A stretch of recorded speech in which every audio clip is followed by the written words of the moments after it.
네, 법성 TV 이승우 변호사 모시겠습니다. 어서 오세요. 네, 안녕하십니까. 네, 법성 TV 좀 댓글로 고정 좀 올려주세요. 이 유튜브 채널입니다. 이승우 변호사가 운영 진행하는 법성 TV입니다. 자, 그 희대의 정치 판결이 나왔네요. 네, 이 준석이의 가처분 신청을 황정수라는 자가 받아들였어요. 네네, 그 바람에 국민의힘이 완전히 지금 이 아수라장이 돼버렸는데 그렇습니다. 판결 자체의 이 법리 핵심은 어떤 겁니까? 절차적으로는 문제가 없는데 네, 실체적인 판단, 그러니까 비상 상황이 아닌데 비상 상황이라고 한 것이 예, 실체적인 근거가 없다. 음, 이렇게 판단을 한 내용인데요. 예, 근데 거기에 인용된 이제 대법원 판결이 있습니다. 예, 2020수 5011 판결인데요. 음, 이제 공직선거법상의 중앙선거관리위원회의 이제 선거 무효를 네, 청구하는 그런 사건이었고요. 그 내용 관련해서 이제 참 변호사들이 좀 주로 이제 꼼수로 쓰는 방식 중에 하나가 네, 대법원 판결이 하나의 덩어리로 되어 있는 부분을 이제 부분 잘라서 법리 인용을 해서 마치 그게 이제 대법원 판결이 내 주장과 일치된다라고 하는 이제 꼬리 부분에는 사실 중요한 부분은 빼고 인용하는 그런 경우가 있거든요. 그래요? 근데 이제 가처분 재판부가 굳이 이런 행동을 할 필요가 있었나 생각이 드는데 이제 제가 그 가처분 사건 판결문을 보면 네, 10페이지에 해당되는 이제 실체상 하자가 있다라는 거기에 이제 대법원의 판결을 이제 인용을 한 부분이 있습니다. 예. 거기에 보면 좀 읽어드려 보면 예, 이제 정당의 자유는 민주정치의 전제인 자유롭고 공개적인 정치적 의사 형성을 가능하게 하는 것이므로 그 자유는 최대한 보장되지 않으면 안 되나. 이게 첫 번째 이제 문장이고요. 컴마. 정당의 활동은 헌법의 테두리 안에서 보장되는 것이고 정당은 정치적 조직체인 탓에 그 내부 조직에서 형성되는 과두적 또는 권위주의적 지배 경영을 배제하여 민주적 내부 질서를 확보하기 위한 법적 규제가 불가피하게 요구된다까지 인용을 했습니다. 근데 대법원 판결은 그 밑에 문장이 하나 더 있습니다. 더 있어요. 그러나 정당의 내부 질서에 대한 규제는 그것이 지나칠 경우 정당의 자유에 대한 침해의 위험성이 있으므로 민주적 내부 질서의 확보에 필요한 최소 한도로 규제하여야 한다라고 이제 하는 것이 전체의 풀 문장입니다. 제일 중요한 거 뺐구나. 네, 그렇습니다. 이 부분을 빼고 인정을 하는 대법원 판결을 참조한다라고 해놓고선 결론으로 따라서 정당 대의기관 권한 행사가 내재적 한계를 일탈하는지 여부는 법원의 사법심사 대상이 된다. 이렇게 결론으로 갔습니다. 그러니까 그래요. 죄송한 얘기지만 이 재판부에서 가장 중요한 자율적으로 최대한 보장해줘야 된다. 그러나 그런 것이 과도적 권위적 지배 경영. 그러니까 과도적 권위적이라는 건 절차도 위반하고 실체도 무시하고 네. 그냥 오너 중심의 대장이 끌고 가는 이런 형태의 비정상적인 체제를 그래요. 얘기하는 예. 거라고 볼 수 있겠죠. 그렇지만 그런 경우를 하더라도 내부 질서의 규제는 그게 최소화해야 된다. 정당 자유를 완전히 훼손시켜 버릴 수가 있기 때문에 음. 필요 최소한 정도의 규제로 가야 그래. 된다라고 하는 것입니다. 그러니까 황정수의 정치 재판이 왜 잘못됐는지를 입증할 수 있는 대법원 판결이군요. 그렇습니다. 네, 그것을 전체를 인용을 하고 예. 그 판결의 내용에 대해서 법리적으로 논리를 제기한 다음에 그 후에 어떤 판단을 했다고 한다면 네. 대법원 판결에 따른 이제 가처분 판단이다, 인용이다라고 볼 수 있겠지만 대법원 판결의 일부 부분을 인용을 하고 그 밑에 있는 사실 알겠어요. 핵심적인 부분을 빼버리고 했다고 한다면 대법원의 판결의 법리에 벗어나는 위법한 가처분 인용이다라고 볼 수도 있는 정도에 나가 있다라고 생각합니다. 그래서 이 상식과 보통 판사들을 법과 상식에 의해서 또는 양심에 의해서 법과 양심에 따라서 판결한다 그러잖아요. 그렇습니다.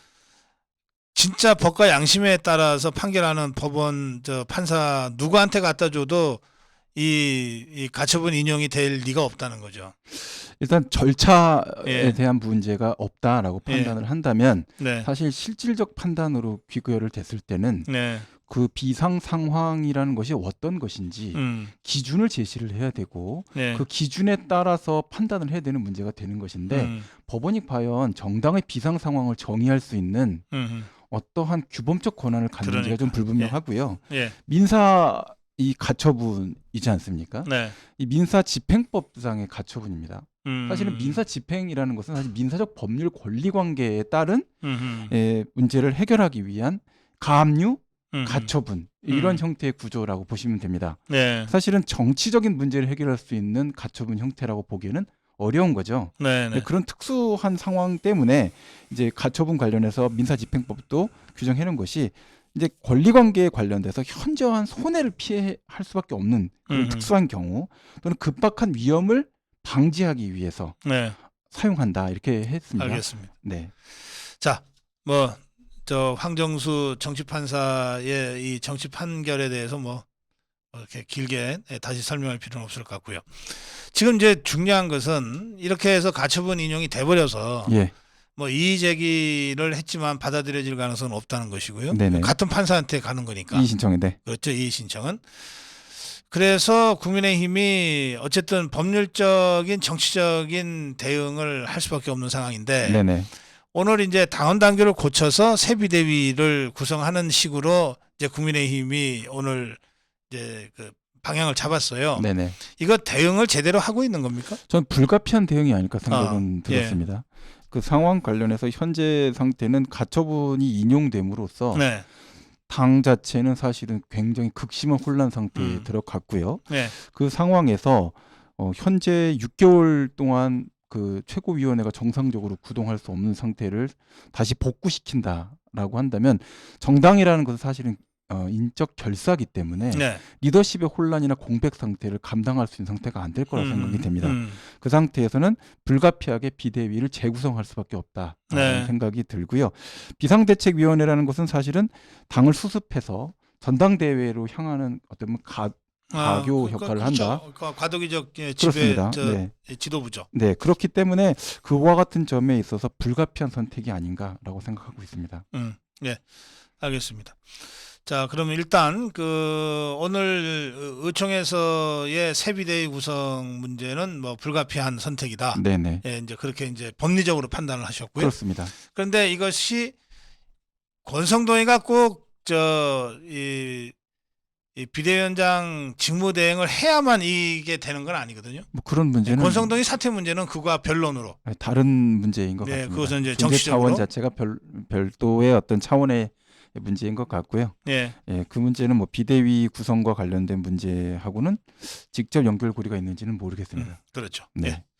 자, 이제 좀 다른 문제 가겠습니다. 지금 이재명이가 더불어민주당 대표가 됐는데 그 당헌 개정도 결국은 이루어졌어요. 네. 그 당헌 개정이 일단 이루어졌는데 이거 어떻게 평가하세요?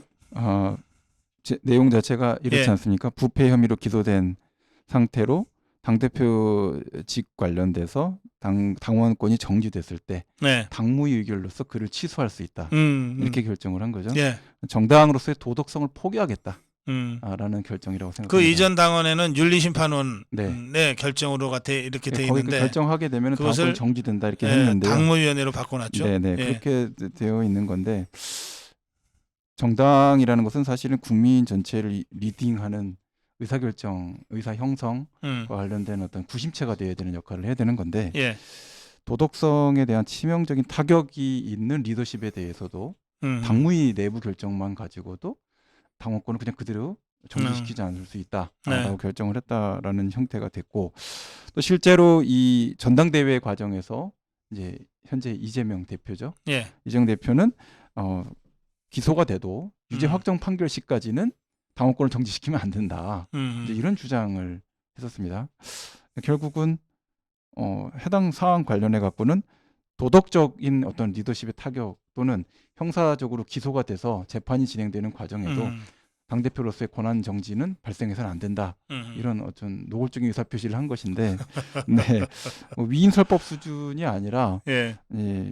더불어민주당에서의 어떤 이제 도덕적 판단 기준 자체를 무력화시키겠다라는 것으로 보여서 상당히 슬픈 결정이다. 또 의결이 이루어졌다라고 생각이 됩니다. 알겠습니다. 그런가 하면은 이제 그 이재명이가 대표가 되고 이재명의 똘마니들이 지금 최고위원이 되면서 한동훈 법무장관을 탄핵하자, 이상민 행안부 장관을 탄핵하자, 예. 김건희 여사에 대한 특검을 하자, 뭐 이런 주장들이 뭐 중구난방으로 막 나오고 있거든요. 네네. 이 부분 관련해서는 어떤 평가가 가능할까요?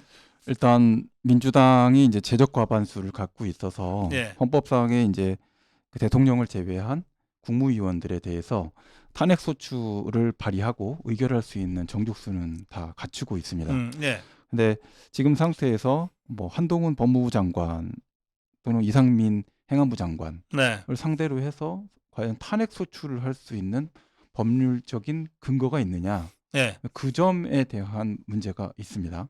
그래서 사실은 위법 위헌 관련된 문제가 있어야 탄핵 소추를 발의하고 결의할 수가 있는 것인데요. 네. 그것을 법리적으로 어떻게 구성할 수 있느냐, 네, 그 문제가 있고, 앞서서도 이제 전에 말씀드린 바와 같이 네. 한동훈 법무부 장관이 시행령을 이제 그 제정할 때 예. 검찰청법 관련해서요. 법적으로 충분히 해석 가능한 범위 내에서 시행령을 음. 만들었다라고 생각이 됩니다. 네. 네. 그런 상태에서 어떤 위법을 가지고 음. 탄핵소추안을 발의할 것이며, 음. 그것이 이제 탄핵소추안을 발의하게 되면 네. 해당 내용 의결에 앞서서 또 언론에 다 보도가 돼서 분석이 이루어질 텐데 예. 이 위법 사유가 되느냐라는 문제 자체가 이루어지게 될 것 같고, 다만 문제는 탄핵 심판 전까지 이제 권한이 네. 정지가 돼서 이제 업무를 집행할 수 없는 상태가 된다. 그것을 노리는 것이 목적이다라고 한다면 네. 탄핵 심판 결과에 따른 후폭풍을 음. 더불어민주당이 다 감수해야 되는 문제가 될 것이다라고 알겠어요. 말씀드릴 수 있을 것 같습니다. 이상민 장관이나 한동훈 장관에 대해서 국회에서 탄핵 소추해서 탄핵 의결을 할 수는 있잖아요. 그렇습니다. 예, 저 과반 의석을 갖고 있으니까. 그렇습니다. 대통령은 3분의 2지만 그렇습니다. 장관들은 과반이죠. 과반입니다. 그러면 그걸로 끝나는 게 아니라 이게 헌법재판소에서 헌법재판소로 가야 다시 이걸 판결을 해야죠. 그렇습니다. 그러니까 그 기간 동안에 예, 탄핵당한 장관은 일단 직무는 예, 정지되나 권한에서 정지가 됩니다. 아직은 완전히 탄핵당하지는 않은 상태가 되는 거니까. 그렇습니다. 그게 뭐 2달이든 석 달이든. 예. 근데 저는 이제 그렇게 됐을 때 법무부 차관도 있고요. 네. 또 검찰총장도 있습니다. 네. 수사가 그걸로 정지될 거라고 생각하는 거는 조직을 모르는 사람이나 생각할 수 있는 예. 유치한 수준이다라고 생각이 되고요. 탄핵 심판을 통해서 법무부 장관을 모욕하면 사유도 안 되는 걸 갖고 모욕했다고 한다면 네. 경찰과 검찰에 있는 뜻 있는 이런 수사관들이 이 부분에 대해서 오히려 새로운 동기로 받아들이지 않을까라는 생각도 들어서 네. 악수 중에 악수가 아닐까라는 생각도 듭니다. 그리고 이제 개인적으로 이상민 장관이나 한동훈 장관은 스타가 되는 거죠. 그렇습니다. 대권 후보로 키워주는 것이 아니냐라는 얘기도 언급되는 것 같습니다. 억울하게 또는 말도 안 되게 좌파의 공격 표적이 되어버리는 거니까. 그렇습니다. 그렇다고 해서 이 사람들이 직무는 정지당하지만 헌법재판소에 출석은 할 수 있잖아요. 그렇습니다. 헌법재판소에서 이게 탄핵이 되냐 안 되냐 갖고서 다투는 당사자가 되니까. 그렇습니다. 예. 그 내용 가지고 아마 최소한 3, 4개월 정도는 예. 핫 이슈가 될 가능성이 높다고 생각합니다. 알겠습니다. 네. 김건희 여사의 특검과 관련해서는 어떻게 평가하십니까? 특검과 관련해 갖고는 사실은 이제 이것도 마찬가지로 국회에서 이제 정치적 중립성이나 공정성을 이유로 해서 특별검사의 수사가 필요하다라고 하는 본회의 의결이 가능해서 의결 정족수를 고려해 보면은 그것도 과반이죠. 예, 과반으로 가능할 수가 있기 때문에 가능할 것으로 보입니다. 근데 이제 이 부분 관련해서 정치적 중립성이나 공정성을 이유로 특별검사의 수사가 필요한 정도의 사안에 이르러 있는지, 사건의 어떤 조사 필요성, 또 특별검사를 이제 위촉해야 될 그런 필요성이 있는지, 아니면 이것이 그냥 단순한 이제 정치적 공세 또는 여러 가지 방어 목적을 위한 이제 병렬적 공세 이런 것에 해당되는지에 대한 문제가 이제 국회 차원에서 논의가 좀 많이 필요하지 않은가 생각이 들고요. 일단은 후자인 것 같다고들 다들 분석을 하죠. 네. 그래서 이 점에 대해서는 어떤 목적 자체는 특검 자체가 목적이 아니라 다른 것을 목표로 하는 특검 주장에 불과한 것으로 보여서, 일단 그렇긴 하나 의결을 했을 때 특별검사의 이제 지정 또는 선발 이거 관련돼 갖고는 또 여러 가지 추천위원회 구성과 관련된 문제가 민주당에게만 유리한 그런 구도는 또 아닙니다.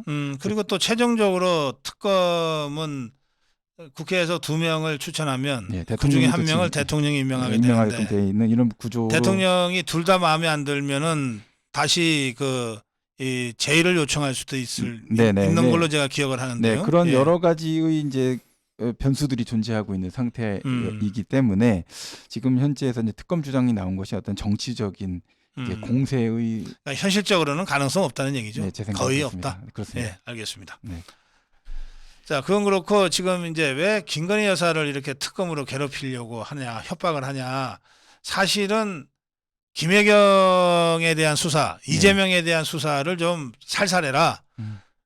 이거를 물 밑에서 딜하려고 이거 지금 하는 거 아니냐 이런 해석들이 있거든요. 영수회담의 목적이 그런 게 아닐까라는 생각도 좀 들긴 했습니다. 예, 네. 이재명이가 윤석열 대통령한테 아이 그냥 우리 이 집사람 그냥 대충 좀 봐줄 수 없냐.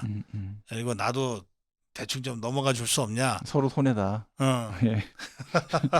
이재명이라면 충분히 할 법한 이 행동들입니다. 네. 자, 그 김혜경에 대한 그 수사는 지금 불구속 기소로 보면 되죠? 거의 정리는 다 된 것 같고요. 네. 검찰청에서도 이제 영장 청구하는 것하고 내용을 봤을 때는 송치 받게 되면 바로 기소할 것 같은 네, 그런 상태에 있는 것 같습니다. 네. 근데 그 구속까지는 가지 않을 것 같고요. 김혜경 씨에 대한 구속영장 청구까지는 제 생각에는 상당한 부담이 있을 거다. 네. 생각은 갖고 있습니다. 왜냐하면 이제 오늘 뭐 아직 결과가 안 나온 것으로 알고 있는데 네. 이제 배모 씨, 이제 네. 배소연 씨에 대한 이제 구속 여부 결정에 따라서 네. 추가 영장으로 이제 김혜경에 대한 영장 청구가 있을지 없을지 네. 그게 아마 결정이 될 가능성이 높다고 보고요. 네. 네. 지금 상태에서 이제 뭐 여러 가지의 어떤 정치적인 변수가 있어서 좀 담당하고 계신 영장 판사도 아마 고심을 굉장히 많이 하고 계실 거라 생각이 되는데 일단 경기도청과 이제 배 씨 집에 대한 압수수색 영장이 나왔었고 거기서 네. 휴대전화가 압수가 돼서 통신 기록이나 자체에서 이제 여러 가지 SNS 자료가 이제 처리가 됐던 거. 근데 법인카드가 사용된 곳에 대해서 이제 129곳 관련된 곳들 관련돼서 이제 압수수색이 이루어졌고 영장 발부 후에 증거 수집이 이루어진 이제 내용들하고 네. 이제 배모 씨의 진술이 사실은 이 증거들이 가리키고 있는 내용들하고 불일치하고 있는 부분들이 있어서 이제 그렇게 되면 사실은 증거인멸의 우려가 네. 있다라고 볼 네. 가능성이 높고요. 네. 또 그 관련돼서 이제 범죄의 어떤 중대성 부분은 사실은 허위사실 공표와 관련된 문제로 볼 땐 더 큰 문제가 됩니다. 그리고 이 법인카드 자체가 금액 자체가 크지 않다 하더라도 네. 국가 지방자치단체의 이제 어떤 재정을 손실시킨 문제가 되기 때문에 네.